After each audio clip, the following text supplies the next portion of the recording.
Welcome to Postpartum Unfiltered. The podcast where we get real about what happens during the postpartum period. I am Jillian, And I'm Sara. and we are two doctor moms who are not prepared for what postpartum would bring. By sharing your stories, we hope to spread awareness and allow other families to be more prepared for the time after birth. Hello, and welcome back. We are still here with Sara, and we're going to take a little journey onto her second postpartum experience. So, Sara, what about your second pregnancy or birth experience feels relevant to this new postpartum experience?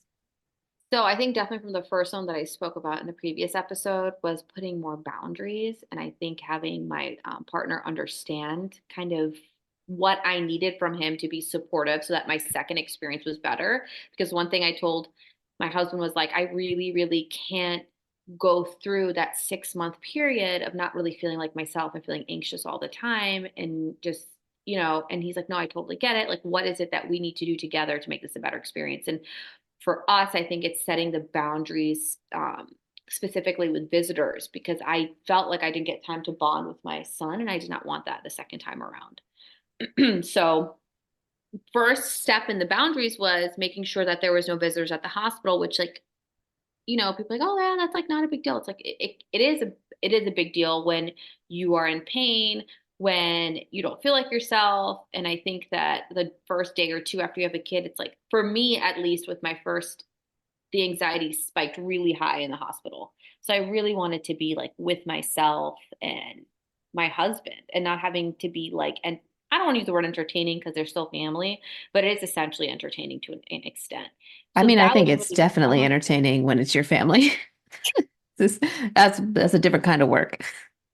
yeah, you can't like be like, hey, listen, don't hit my Foley bag on the way. Because that's what happened. Like afterwards I couldn't like pee, and so I had to have like a Foley for like a day, and like Yeah. sitting there just chilling beside the bed, and I'm like, Yeah. Hey, can you watch out for my pee bag? oh Thanks. my God, this is weird. It's awkward. Like, Yeah. you have this huge diaper on. Like, it's just crazy. Like, I Yeah. don't Well, know. and the nurses are still coming in all the time to check on you. And sometimes family is oblivious to those kinds of signals of like, maybe this is a private moment. Yeah, exactly. And the Exactly. nurse is like, well, let's just lift up your gown and yank your mesh underwear down, see what's going on in here. And you're like, Mm, oh, hi, father-in-law. yeah, exactly. So that was something that definitely helped because it was like me and my husband could really bond this time, just us in the hospital. And then obviously, like my parents and his parents were at the house to greet the new baby because someone had to watch the first one, you know? Yeah. So, and we had no visitors for about 40 days, which was really helpful for me to at least heal, learn the new routine with two kids. I mean, now it's not three, it's four of us. We have to figure out four of us now. And like, I mean, obviously her new role is being a baby, but the three of us have to figure out all our new roles. Like, my son is not the center of our attention anymore. And Yeah. that's like, and I had to move him to his own room because the baby's crying all night. I want him to get good sleep. So it's a whole adjustment. And when people are coming in and out, it's kind of hard to implement those when you're like, oh, who's coming today? Yeah. Yeah. And how much time is between your two children? How far apart are three they in age? years 3 years and 9 months. Oh, wow. Okay. And then how, like, how did you go about deciding to have another child? Did your first postpartum experience play into like the timing or the decision to expand your family? Oh, you're gonna like this one. So I was only gonna have one kid, and then she just came along. Not Oh, planned. So that was really fun. Um, yeah. I actually was getting so I'll tell you quickly what happened. So I got a tattoo, and I remember when I was getting the tattoo, I got off the table and I felt really dizzy. And I was like, that's weird. I'm not drinking enough water or something. What's going on? Hmm. And I remember that when you get a tattoo, they make you sign paperwork. It's like, if you're pregnant, please let us know. And pregnant started like sticking out in my mind. And I was like, could Oh I? no. Oh No, no. there's no way. Oh So no. I keep telling my husband, I'm like, I think I'm pregnant. Like, I'm freaking out. And he's like, just take the test. You just shut up. Like, you're not pregnant. I took the test and I to, was. to shut you up. Yeah, I totally was pregnant. So I go to my OB and I'm like, Oh, oh my gosh, I got a tattoo and I was pregnant and I didn't know. Like, what's going to happen? And she's like, I don't know. No one's ever asked me that. Oh, I feel so reassured. Ma'am, ma'am, could Excuse you me? at least lie? Could Excuse you me, be like, doctor? you're fine? Yeah. Probably nothing. Yeah, just lie to me. At this point, lie Yeah. because the damage is It's done. probably fine. It's funny because like a lot of things in pregnancy are more of a better safe than sorry model. So like a lot of times we don't really know that some of these things would be detrimental, but like we Right. can likely infer that they would be, but we're not doing experiments on pregnant women. So it's like one of those like, I don't know, it's probably fine. Like I went on these like blog forums and the people were like, Oh it would no. also really affect you if you like a whole sleeve. And I'm like, oh, well, I didn't do that. So I think I should be fine. Yeah, we can find any supporting documentation on the internet that we want. And I'm like, because clearly my OB has no answer. Yeah. So Yeah. gotta go to Google. And then you're like sending it to the medical schools. Hey, just so you know, Listen, in case unless it's anybody a full gets sleeve, a tattoo. unless it's a full sleeve, they're good to go. Yeah. So just to let you know, there you go. Yeah. And I remember I went, so I was also high risk because one of the proteins that they test you for, like in the first trimester, Hmm. something with the placenta, it was like a possibly could cause like intrauterine like growth restriction. So like they wanted me to do ultrasounds. And I remember the guy I went to see, he's like, everything's fine, you're doing great, the baby's growing. And he looks at me and he goes, do you know you're overweight? Oh, okay, sir. And I was like, what? And he's like, you should definitely make sure you eat fruits and vegetables and no carbs. And I was like, I'm Those also are here to carbs. make sure I'm my sorry. baby's I'm growing. I'm sorry, sir. Fruits and vegetables are carbs. But anyway, yes, thank you for that. And I was like, so I went back for my next appointment. I was like, do you guys have a female that I could see? Do you have anybody else Because available? that was really horrible. Yeah. It was like, what are you, dude? I'm here to see the baby's growing, and you're literally telling me to like restrict my eating. Yeah. But that's fine. This is what I pay my copays for. This is Hey, what I do you know you're fat right now? do. Like, thank you, sir. The mirror doesn't tell me. I wasn't tracking that, but yeah, thank you. And first heard for me. Yeah, I just these are just stories I'm remembering as I'm like telling you my experience. Oh Like, my God. yeah, that didn't happen the first time. It's So that so was it fun. it is so interesting because like I was low risk pregnancy and I remember the first time they told me I was gaining too much weight was around like 24 weeks and that was when I first started showing. And I was like, what? How is that possible? Like, Like, are you sure I'm overweight? Did you see the waiting room? Like, are you yeah. sure? Oh my God. That's funny that you said it because I had a friend who, when she was pregnant the second time, said she was feeling like unattractive and like not good in her body. And she said, I went to the the OB and I looked around the waiting room and I thought, these women are whales. I look amazing. I was like, oh my Yes, God. girl. I'm like, me? Oh, me? Okay, not her. We get too wrapped up in this. And there's even now, like when I had my second one, they were telling me they've lowered the amount of weight they want you to gain. And I'm just like, well, good luck to you explaining that to people Uh, because I don't want to be you trying to tell people that they're only definitely that. supposed to gain 15 pounds. Well, Like, definitely that bro ha is ha ha up to ha. totally that bro that told me I'm fat is totally up to date with his medical literature because he told me, you know, I I've don't know been if you know this or I've just not, been I've but just you're been getting a little digging big. in the pubs. I've been just digging into the research publications and I just so you know. Just so you know, you're overweight. So get that checked. I'm like, oh, Yeah. great. This is gonna be wonderful postpartum when I feel anxious about my everything else. I will feel Yeah. anxious about my weight. You just call him up. Just get his quick opinion on your postpartum physique. Just like go back 2 years later and it's like, what do you think now? My skin's up for you now. Okay. Well, did your body image at all play into your postpartum experience?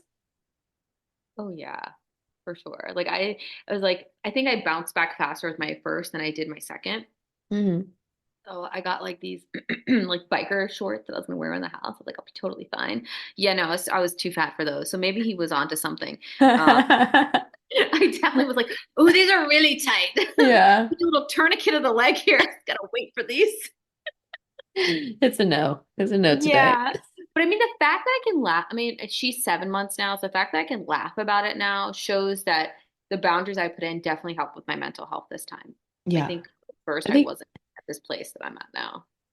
yeah. And I think that's great because I think like one thing that, like, I'm not sure I would say my second one was that much easier than my first one, but I did have more realistic expectations, which was Right. helpful. Right. And no, I think that's what's hard is you don't really know what to expect for yourself and like what support you're going to need, what's going to be your biggest challenge or whatever, etc.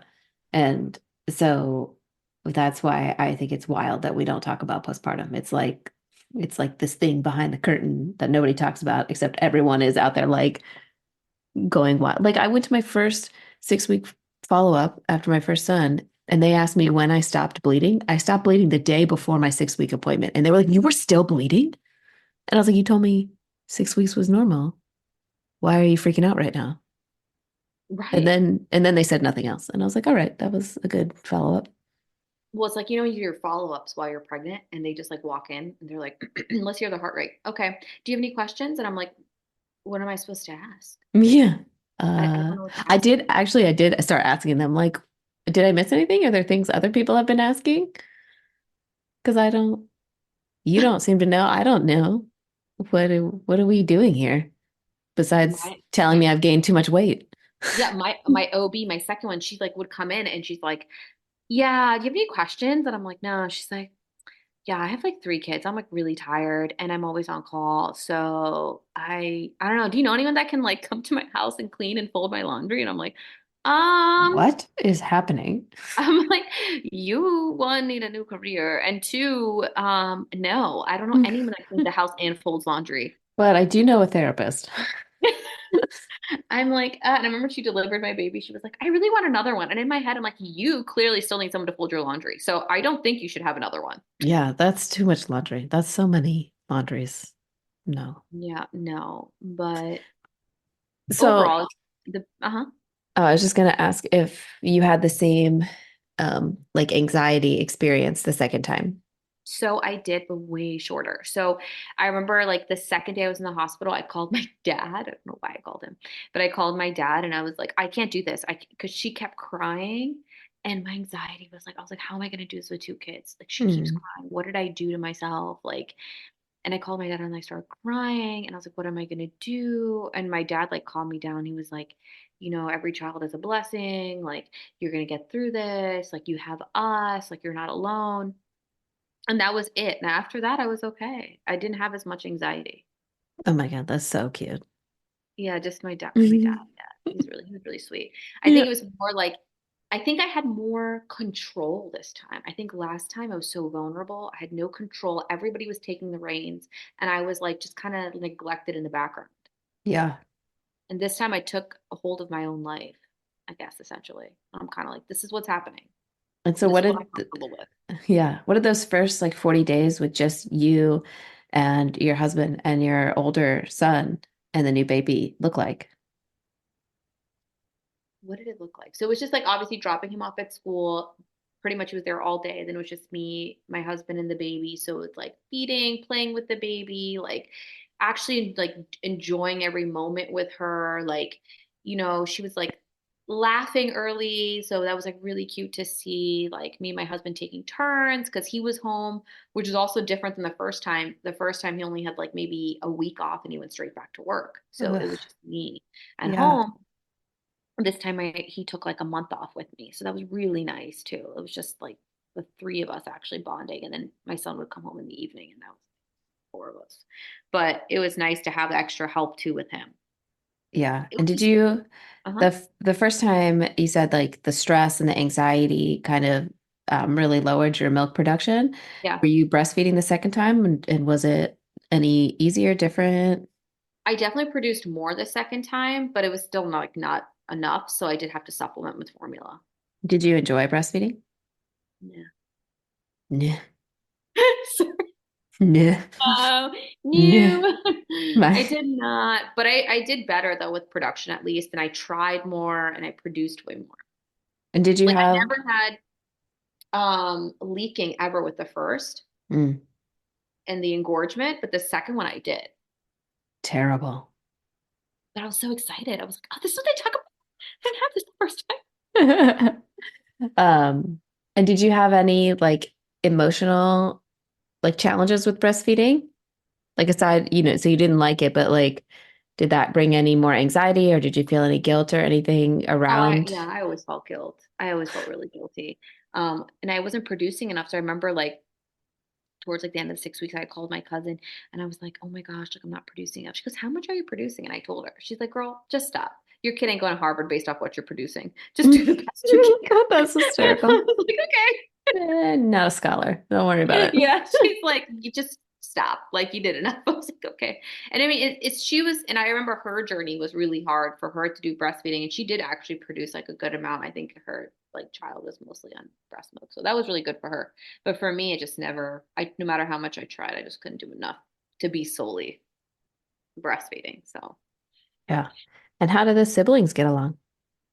oh, good. I mean, my son's really good with her Oh in my the God, so beginning. cute. I know. Like even now he gives me the diaper, takes the diaper upstairs, puts it in the diaper pail, comes Mm. down, plays with her. Like she's crawling now, so she'll like grab onto him and play with him and he'll be like, "No, Aaliyah, just wait. No, Aaliyah." So, I mean, it's really cute to see them together and when they're together, it like I don't know how you feel, but it makes me feel like, "Oh, this is like really worth it." Like to see them together. That's amazing. So you are feeling like joys of parenthood and the bonding connection with both of them now. I am. I Ah, am. So this time beautiful. was way more of a success, Yeah. but I think two is enough. Yeah, right. I know people Man to keep are man is like, good. when is the third one coming? And I'm like, not in your lifetime or mine. So I don't know what to tell you. Yeah, no, I think that's enough. I've seen enough OBs. I think I'm good to go now. Yeah, it's just this body is not prepared for a third journey, but thank you. Yeah, I'm not made for that at all. Not made for Yeah. that. But some people are. Some people Yeah, are. I know. Bless them. My friend got pregnant second time and she had twins. So Oh, that was my nightmare. I was just like, I can't, I'm not ready for that. That was, no, I don't know how people do it. I don't know either. You need a lot of help, Yeah. I, a don't- lot of I, support. yeah, I don't know, but it's amazing and it happens and people do it and some people do it really well. I don't know if I would have been one of them, but luckily I didn't have to confront that task. Yes, I agree with you. But yeah, for sure, I would definitely say like second time, setting the boundaries, taking control of what you want, and having this like your husband or partner on the same page as you, I think is like the key to everything. Yeah. Yeah, the partner support is huge. Yeah, big time. And I didn't realize how much you needed that until I went through my first one. And the Yeah. second, having his support, where he's like, no, like what you want is what we're going to do. And you don't need to worry about what anybody else has to say. I'll take care of it all. That would like truly changed everything. Like 100% changed everything for me the Well, yeah, second and time. I think there's kind of a deeper message in that, right? Because I think a lot of times as women and as moms, we kind of put ourselves in the back burner or last, and then like everyone's kind of doing their stuff. And like you said, the first time people are just asking about the baby, and it makes you feel like, okay, I don't matter. Like you said, like, Right. does it even matter that I'm here? Nobody cares. Nobody's even paying attention. And to have your partner say, no, this is important, and I'm gonna take action on this because I also agree that it's important is kind of validating. It makes you feel like, okay, yeah, I'm back in, I'm part of the equation, and Right. my needs are also important. Right. Right. No, exactly. That I think that's well said. That's exactly what it is. You see, your partner is allowing you to be seen and you feel seen. Yeah. And I think the first time you're not, the first time for me at least, it was just like I wasn't seen. Yeah. And I think it's nice from your partner because they're the ones kind of like in the trenches with you, not always all the time, but they are seeing the most. So like when they are seeing the most of what you're experiencing and they're still saying, "Hey, no, like we need to make sure you're taken care of." It's like, "Okay, yeah, thanks." Yeah, it 'Cause changes everything. It changes everything. And I'm yeah. lucky in that aspect. And I try as much as I can, like, to tell people that, and they're like, oh no, it's fine, like it's okay. And then like later on, like I'll have like women like talk to me and they'll be like, yeah, this is like really like I feel really overwhelmed, I don't know what to do. So I think it's definitely talking and truthfully speaking to each other, you Yeah. know, not trying just to please the other side, like to be like, hey, Yeah. listen, actually, I don't really want this on my Mm-mm. finger right now. Like, Yeah. I don't really want like people here. Yeah. Hi, can you get out? Yeah, Yeah. exactly. Exactly. No, it's true. It's so, so Yeah. true. So true. And I'm seeing that more and more. I think definitely with us, it's like our partners are way more involved than I think I've seen any other generation. Like maybe I'm wrong. And I think that is also a new thing for a lot of people to see. Yeah. Yeah, I could definitely see that. And all kinds of family backgrounds and upbringings and like what you saw or what they saw Yeah. being modeled. And then, especially if it's drastically different, it can be hard to just kind of like feel confident in those roles and the responsibilities, which is why the Right. clear communication is helpful. Right. No, agree. Communication is key for everything. And you learn that in time. And just for anybody out there, don't give up. It'll happen. Yeah. Communication will happen. Just have to work at it. That's all. Yeah. And eventually we'll be on this podcast laughing about it. So don't worry. Yeah. We're all like a little crazy here, but it's fine. Yeah, exactly. Exactly. All right. Anything else about your second experience that feels important to mention? No, I think that's it. I think that's All it. right. Well, thank you, Sarah, so much. I loved having you on, and hopefully your experience speaks to a few people. I hope so too. Thank you for having me. Thank you for listening to Postpartum Unfiltered. If you enjoyed the show, please like, share, comment, or leave a review. You can follow us on Instagram at postpartum.unfiltered. If you feel called to share your postpartum experience, please contact us on Instagram or at drjilliancampbell.com.